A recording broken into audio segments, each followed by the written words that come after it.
Hello mga kabarya, welcome again dito sa channel natin, Altcoins PH1611. Matagal tayo hindi nakapag-featured video sa mga barya kasi may time po na nagbabakasyon po tayo at maraming salamat pa rin sa patuloy na nanonood sa mga videos po natin. Now, balik tayo dito sa update value sa mga barya na hawak natin. So, 1 peso 1989 commemorative coin yung titinan natin kung magkano yung update value sa ganitong klaseng barya. Now, try natin tingnan dito sa international selling muna tayo sa allnomis ucoin.net.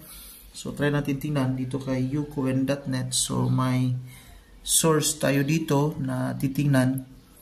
So, ito yun kay ucoin.net. So, again, 1 peso 1989. So, dito may value quotation si allnomis. So, ucoin.net.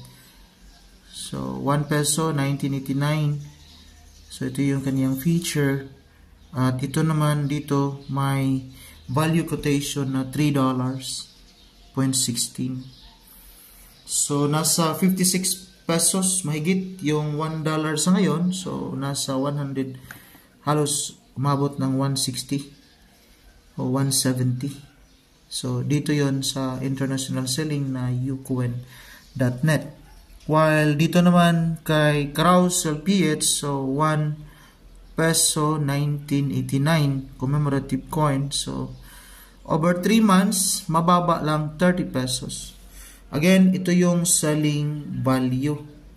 Mas mababa pa nga dito yung mga actual na buying.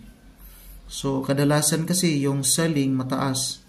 Pag may humabol, talagang may tawaran, halos umabot ng mas mababa pa sa 30 pesos.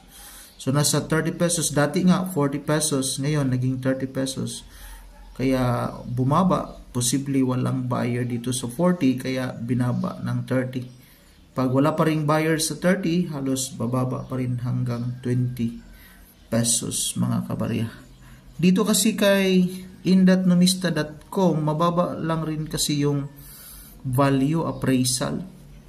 Nasa 35 yung very fine, 94% yung frequency, 10 million, 100,000 million example. So maraming nag-circulate sa ganitong klaseng barya, kaya 35 pesos yung very fine.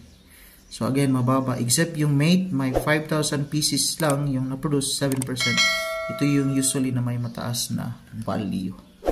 Yan na po. Maraming salamat and enjoy your day.